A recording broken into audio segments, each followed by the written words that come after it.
तो मूवी की शुरुआत होती है एक रशियन जेल से, जहां काफी कैदियों के बीच एक बोहेमी नाम का कैदी रहता था, जो कि जेल को अपना दूसरा घर मानता, क्योंकि वो यहाँ पिछले 15 साल से एक मर्डर के केस के चलते बंद था। तभी हमें पता चला कि the explainers cult introducing in the heart of the machine. और दोस्तों, ये एक ट्रू स्टोरी है जो कि पक्का आपको कुछ ना कुछ सिखा के जरूर जाएगी, इसलिए वीडियो को लाइक करके बने रहिए। नाउ बैक टू स्टोरी, जहां जेल में इन सारे गार्ड्स का एक कैप्टन भी था, जो कि बिना बात के सभी कैदियों को खूब मारता। लेकिन अभी तक वो बोहेमी का कुछ नहीं कर पाया, क्योंकि बोहेमी बाकी कैदियों की तरह नल्ला बेरोजगार या पोछा लगाने वाला नहीं था, बल्कि उसे काफी सारी मशीन चलानी आती थी, जिसकी वजह से उसका कांटेक्ट जेल के वार्डन रोमन से भी हो गया। तब एक दिन रोमन ने उसे अपने ऑफिस में बुलाया। असल में वो चाहता था कि बोहेमी अपने प्रोडक्शन को डबल कर दे, क्योंकि रशिया की जेल में ज्यादातर कैदी काम करते हैं, ताकि इससे गवर्नमेंट को कम खर्चा पानी करना पड़े। इसलिए रोमन ने उसे ऑफर किया कि अगर तुमने हमारा प्रोडक्शन डबल कर दिया तो मैं तुम्हें पैरोल दिलवा दूंगा। तब बोहेमी बोला कि प्रोडक्शन तो डबल हो जाएगी, लेकिन इसके लिए मुझे कुछ और लोग भी चाहिए होंगे, जिनमें से एक था उसका सबसे खतरनाक दोस्त एंजेलो। और खतरनाक इसलिए कि भाई साहब, जब एंजेलो खड़ा होता था ना, तो गार्ड्स की भी उसे देखकर लुभ हो जाती थी। लेकिन उसके एक तगड़े किलर होने के साथ साथ उसमें एक अच्छी बात ये भी थी कि वो जानवरों से काफी प्यार करता था। इसलिए अगले दिन बोहेमी एंजेलो और अपनी टीम को लेकर फैक्ट्री जाने के लिए निकल गया, जहां इनकी टीम में इस गंजे ईगर को थोड़ा ज्यादा याद रखना, क्योंकि इसका दिमाग कुछ ज्यादा ही मोटा है। खैर, अब ये सब अपनी फैक्ट्री में पहुंचे, जहां कैप्टन अपने जूनियर गार्ड्स को समझाने लगा कि तुम उस ईगर से दूर रहना, क्योंकि उस संकी ने पहले एक बुढ़िया को मार के उसकी पोती के साथ जबरदस्ती की थी, इसलिए उस पर बिल्कुल भी विश्वास नहीं कर सकते। या अंदर इनका काम शुरू हुआ, जहां ईगर अपने असली रूप में आते हुए सबको छेड़ने लगा कि ओए लप्पू, ओए टूटन, ये वो, मतलब सबको छेड़ रहा था, जिसकी वजह से उसकी बोहेमी से दुप्पड़दू होती कि इतने में यहाँ कैप्टन आ गया, जो कि अपने साथ जूनियर को भी लाया, जिसने इन सब को चॉकलेट ऑफर करी, क्योंकि कल उसे एक बेबी बॉय हुआ था। इसलिए सब उसे बधाई देते हुए एक एक चॉकलेट लेने लगे। लेकिन हमारे सिग्मा ईगर ने बिना उसे बधाई दिए उसका पूरा चॉकलेट का डिब्बा ले लिया। तब ये सब देखकर कैप्टन जूनियर को फिर से समझाते हुए वापस बाहर लाया, जहां उनके जाने के बाद फिर से फैक्ट्री में काम शुरू हुआ ही था कि इतने में यहाँ कैप्टन फिर से पहुंचा, जिसने एंजेलो की तरफ इशारा किया कि ये खाली क्यों खड़ा है। असल में एंजेलो की मशीन में एक कबूतर था, जिसे वो मशीन चलाकर मारना नहीं चाहता, लेकिन दिक्कत ये भी थी कि ये सब मिलकर भी इस मशीन के पार्ट्स अलग नहीं कर सकते। इसलिए ये देखकर कैप्टन बोला कि मुझे नहीं पता, मशीन तो चलानी पड़ेगी। लेकिन एंजेलो ने मशीन नहीं चलाई।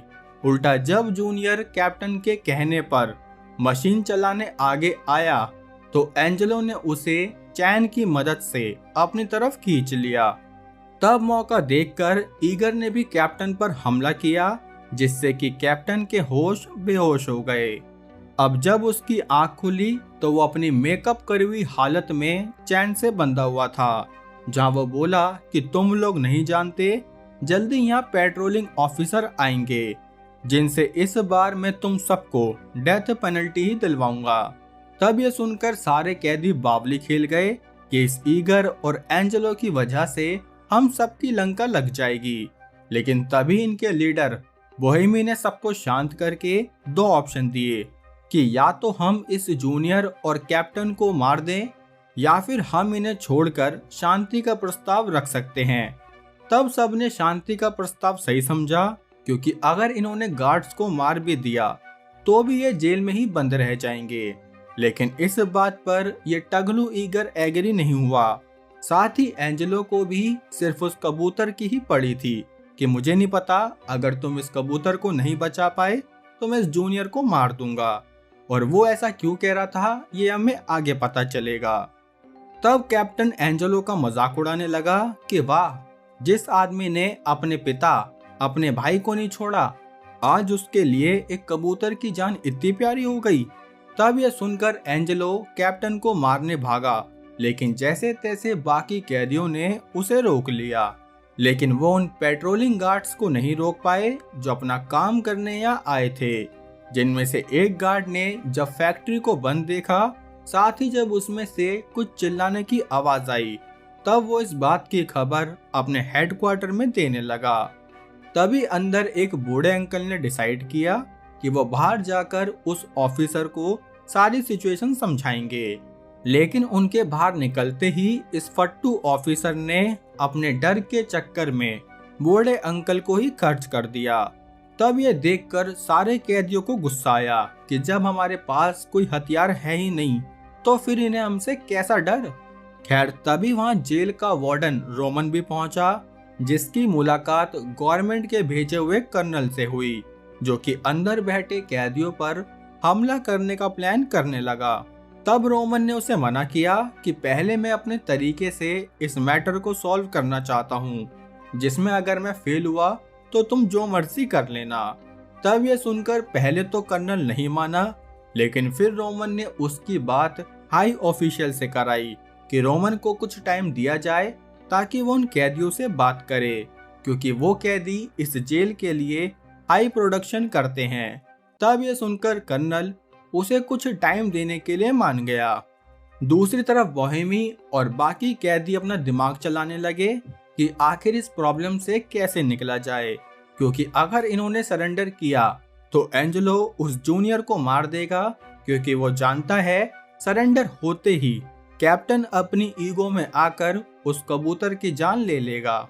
तब बोहेमी ने सरेंडर करने से मना कर दिया, क्योंकि वो नहीं चाहता कि अब बूढ़े अंकल के बाद किसी और की जान जाए।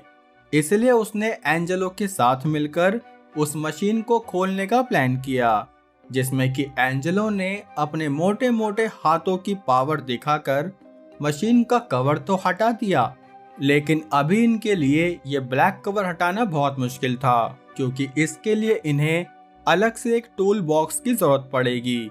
तब कैप्टन इनका मजाक उड़ाते हुए बोला कि तुम लोग इस मशीन को किसी रिपेयरिंग शॉप पर ले जाओ, जो सुनकर सारे कैदियों के मन में एक ही बात आई कि ये बुड्ढा मेरे बीच में बहुत बोलता है।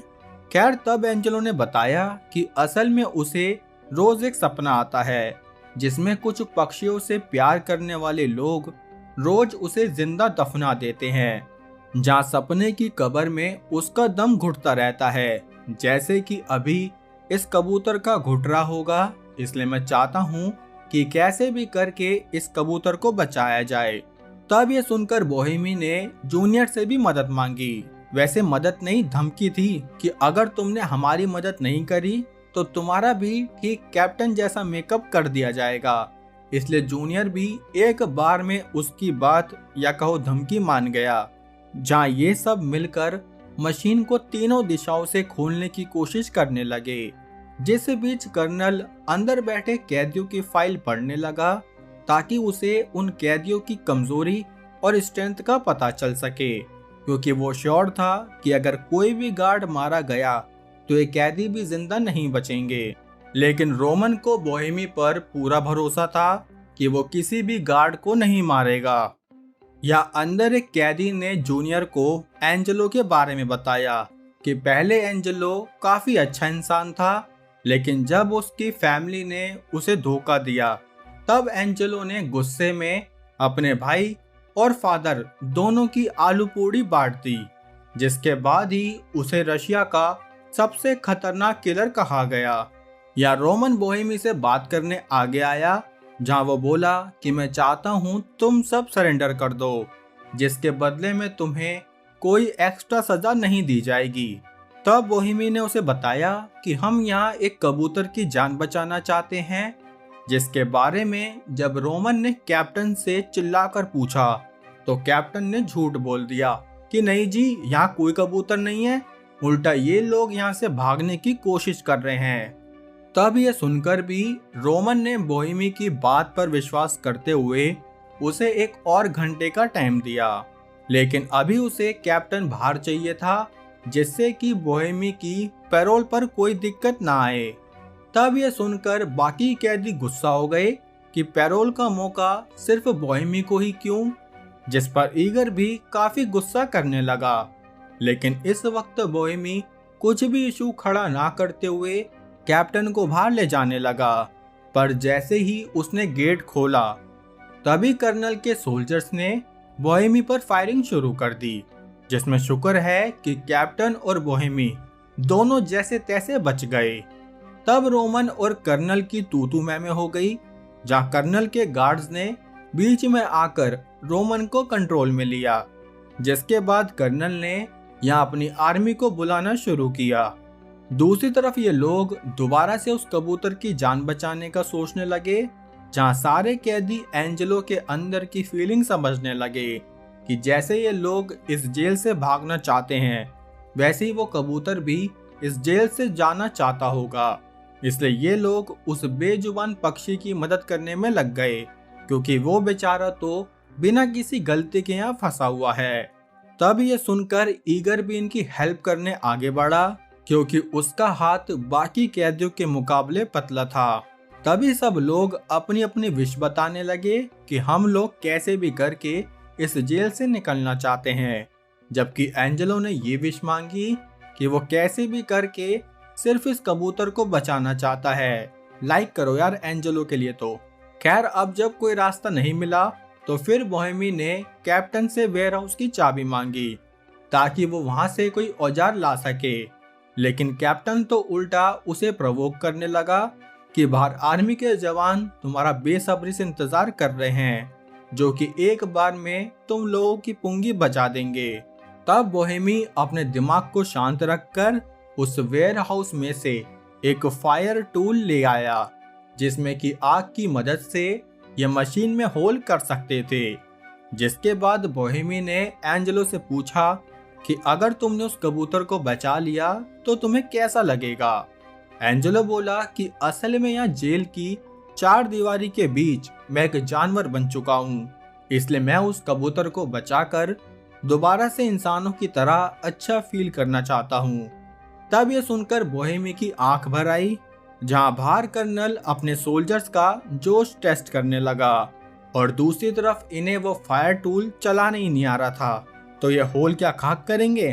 तभी कैप्टन बोला कि मैं तुम्हारी इसमें मदद कर सकता हूँ, जो कहकर उसने इस मशीन में आग की मदद से एक होल बनाया, जिससे कि मशीन की तीनों दिशाएं खुल गईं।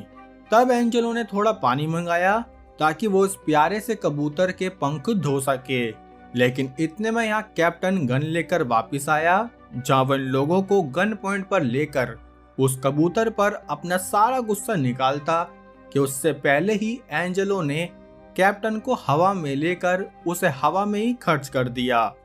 जिसके बाद सारे कैदी मिलकर उस बेचारे कबूतर की हेल्थ चेक करने लगे, लेकिन तभी इतने में यहाँ एक तगड़ा धमाका हुआ, जिससे कि एंट्री गेट खुलते ही सारे सोल्जर्स फैक्ट्री में घुस गए, जहां कर्नल ने अंदर घुसते ही कैदियों को नीचे झुकने के लिए कहा। लेकिन एंजेलो ने सबसे पहले उस कबूतर को उड़ा दिया, जो देखकर कर्नल ने अपनी ईगो में आकर एंजेलो पर तगड़ी वाली फायरिंग करवा दी, जिससे कि एंजेलो भी यही मारा गया। लेकिन वो ये देखकर खुश हुआ कि उसने उस कबूतर की जान बचा ली, और कबूतर को देखकर तो सिर्फ एंजेलो नहीं बल्कि सारे कैदी बहुत खुश हुए। तब कर्नल को गुस्सा आया कि अच्छा, हम यहाँ खड़े हैं और ये अपना नाचने में लग गए, इसलिए उसने तभी के तभी सारे सोल्जर्स को फायर करने के लिए कहा।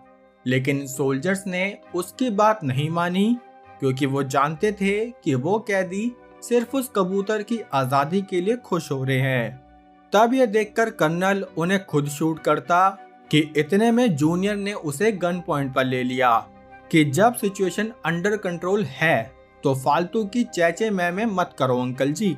जिसके बाद इन सबको दोबारा जेल में डाल दिया गया, लेकिन जूनियर ने ये गवाही दे दी कि एंजेलो ने हम सबको बंदी बना लिया था, इसलिए सारे कांड में ईगर, बोहेमी और बाकी किसी कैदी की कोई गलती नहीं है, जिससे कि इनमें से किसी कैदी को कोई अलग से पनिशमेंट नहीं मिली। और कुछ टाइम बाद रोमन ने अपना वादा पूरा करते हुए बोहेमी को पैरोल पर छोड़ दिया। और इसी के साथ इस साल की मेरी आखिरी वीडियो यहीं एंड होती है। और दोस्त, इस मूवी में हमने ये देखा कि जब हम किसी की हेल्प करते हैं ना, तो उस टाइम की खुशी कुछ अलग ही होती है। जिसने कभी फील की होगी वो खुशी, वो जानता होगा कि जब हम किसी की हेल्प करते हैं तो अंदर से कैसा फील आता है। और बाकी हाँ, आप सभी को हैप्पी न्यू ईयर, कि ये नया साल आपकी सारी विशेष पूरी करें। और आपने नए साल के लिए क्या क्या रेजोल्यूशन लिया है कमेंट में जरूर बताना। बाकी चैनल पर नए हो तो सब्सक्राइब